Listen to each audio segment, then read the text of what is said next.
Okay, and I think that what is interesting there is that my background would be going to a Pentecostal church, and I know that um, the band could just go from one song to another. Sure, They don't need to know the music, and even sure. if you don't know it, you can just hear what's going on and just jump in. But I've been to sort of traditional environments where, okay, what do we play next? And they stop. Okay, start from the beginning. They need someone to intro it, and it's almost as if they had to read what's going Here's on. the chance. Exactly. Yes. I've always wondered, is there more of a skill to be able to just hear and just like, oh, this is where we are. I know how to flow with it, and just almost like surfing on the music, as opposed to having to be timed and have to be mechanic to with it.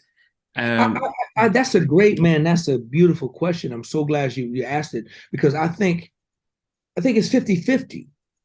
I think they're both skills because everybody's not blessed, man, just with an ear for music to be able to hear music naturally.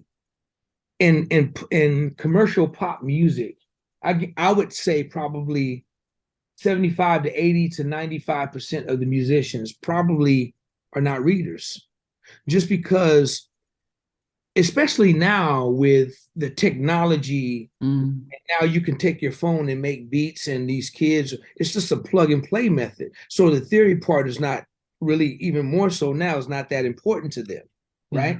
Man, that's a blessing, man. That's a gift from God. Everybody don't have that. Just like everybody don't have the talent to read these incredible, mind-blowing charts. Man, that's a thing that I never had, Mm. you know, and I know that if I had that with the way I'm into arranging and people and different orchestrators that conductors that I love and listen to, from Claire Fisher to Jeremy Lubbock to Oh, Jeremy Benjamin Wright, Lopez. Yeah. the people I love. I work with Jeremy and people that I love. If I only knew what they knew and put it to what I know, I think my gift would even soar even that much higher Okay. because it's all math, man. It's numbers. Yeah. The numbers is even numbers before it's sound. It's But like this chord works with this chord. You put this number chord with this number chord. Let's see what sound it makes. And they play it. Oh, that's interesting. That sounds great. Let me write it out. We'll use that. Versus somebody who's relying on their ears to kind of hear it the way they hear it and arrange it. So it kind of works both ways. They're both incredible gifts. yeah, now I'm a massive classical fan, especially people like Mozart, Beethoven, and Yes. the fact that someone like Mozart, before, as a kid, to be able to hear all this sounds and then he's able to write it out, every instrumental part down. And I think that's almost beyond understanding. Absolutely. So he had no limit. Now, there are a few people who have that creative space where they can see everything and write it down, especially if you're conducting an orchestra. But I do wonder the difference between those who learn how to read the music and write music and are technical, as opposed to the creative people who can just hear something and like, I can just hear this melody in my head and just play it out and not know the chords and notes, but just they know they just know what they're hearing and they're playing it out. And it's almost like there's a difference between a gift, a gift that you get, whether it's from God or anything, but just a gift, Sure. as opposed to somebody who's trained and learns. It's like, okay, I know how to play this that piece, and I can play both Beethoven. I can sort of construct something similar, but it's not a gift. It's just I'm technically trained in doing that. And I do wonder, how do you weigh up the gift as opposed to the sort of the training? I got to be honest with you because I'm on the gifted side. Mm, I'm on the gift side, and I know how I'm so grateful for what I've been blessed with. I mean, I'm into scoring, I'm into arranging, I'm into all of that, and I could send you a piece of music of something I did just right here in my studio on a 32 key keyboard, and it's orchestrated beautifully and it's arranged beautifully. Or I could send you music and you would think that whoever did this is a serious keyboard player, because I'm not a serious keyboard player. My main thing is bass. I understand guitar. I play guitar. So I understand chord melody. I understand vocal melody. I understand harmony. I hear how it works. So I rely on that, even from arranging. So all my string stuff is arranged one note at a time. And I might record it one note at a time, because even though I'm not the guy, I'm not no Kevin Bond, who's my brother, or, no Alex Allison Droney that's just going to get on the keyboards and just go crazy. I'm not that guy, but I can sit down and arrange it and put it together, right? But so that's the gift part.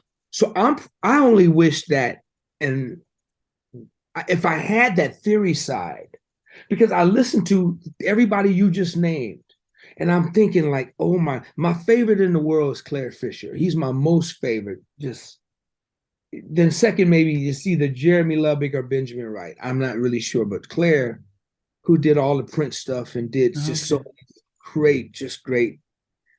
I just listened to it and I'm like, dude, what are you thinking about when you do those arrangements, man?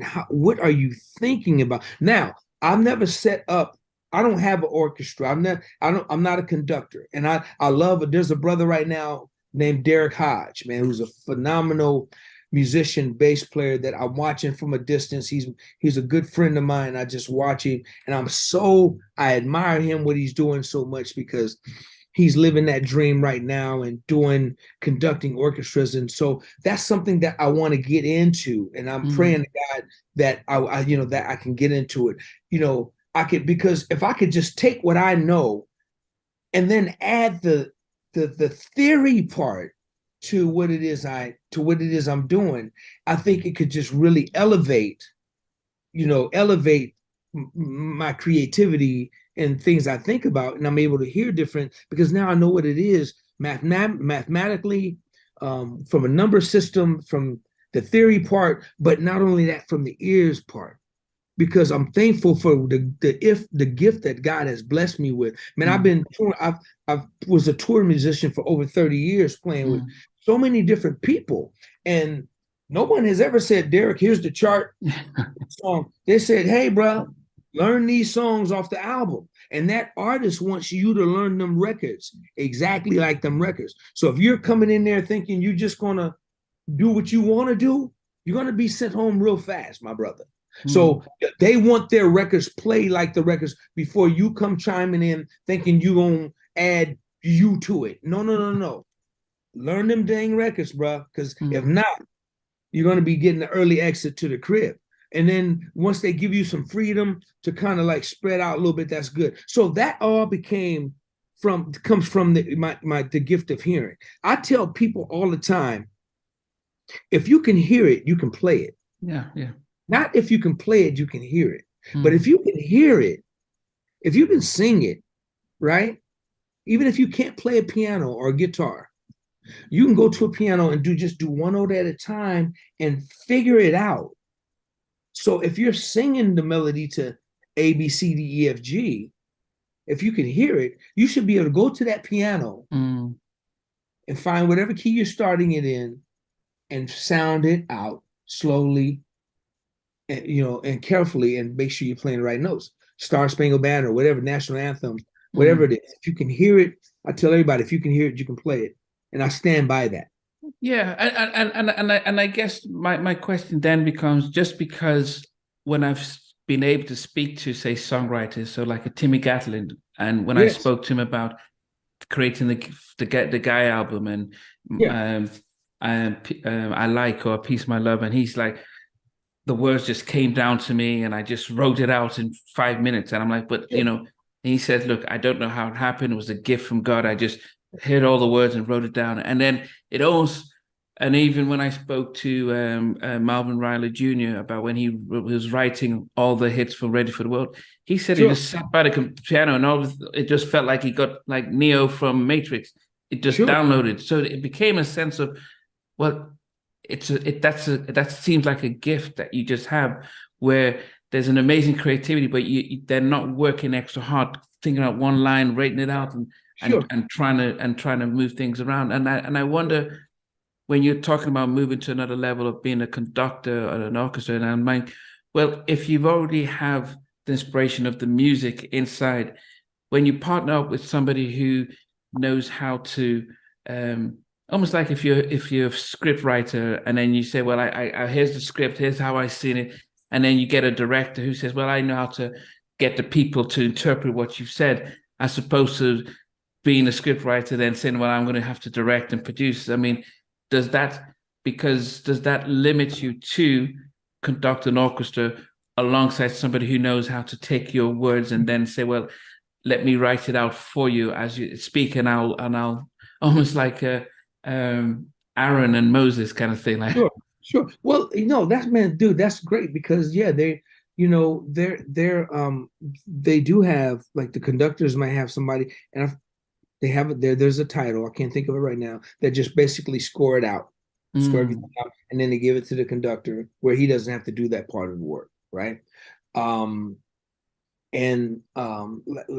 had a chance to work with the great Paul Reiser, that did a whole lot, that did everything Motown back in the day. He's the last original funk brother that's living. wow. So I had a chance to work with Paul Reiser, and and actually we worked, when I was working, produced this artist by the name of Kim, Kem. Okay. And we, on the Love Always Win album, Paul Reiser came in and conducted and did some arrangements to 2 of the records, and we actually recorded the records at Motown, the Motown Museum. That's the first time they had opened up the Motown Museum since 1973. This happened in 2000, I want to say 2002, something like that. But Paul Reiser had a script writer. He basically charted everything out, gave it to Mr. Reiser. Mr. Reiser had like 20-piece orchestra, including a harpist, and it just was just amazing. And I'm sitting here watching him do the work to a body of work that I was part of creating. So Paul Reiser had his script writer pretty much do that work. Then Paul Reiser conducted the band. They gave the charts to each individual players, and then Paul Reiser conducted the orchestra for the production. So now there's that part of it that I definitely want to learn. I want to know it all, to be honest with you. I want to be able to know it all. I want to be able to write it. So this is why I'd have some teachers that when I get ready to sit down, because one thing with me in my earlier stage of my career, I never had the patience to sit down and learn the theory of music. I always wanted to plug in and play. I just wanted to plug and play for most of my career. So now I'm at the point to where, all right, Derek, you've fallen in love with this whole another part of music. And if you really want to do it, you have to really go back and educate yourself. So I have some really cool people that I'm getting ready to sit down with and just take a couple of years of my life and just get it and learn it. I'll probably be able to pick it up really fast because I do understand it. I hear it, I get it. I don't think it's going to take me that long, but I definitely want to understand all facets of it to your questions that you're asking. So yes, there are individuals that have certain jobs to do when it comes down to an orchestration performance or orchestra performance. Absolutely. Yeah, different individuals that have parts to play.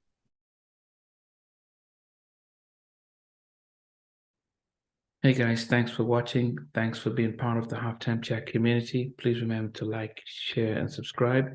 But most importantly, why don't you consider being a member? That's a way of supporting the channel, but also getting a lot of videos ahead of time, a lot of behind the scenes stuff, and some exclusive content that doesn't get shared. But anyway, thanks for watching, and thanks for being part of Halftime Chat.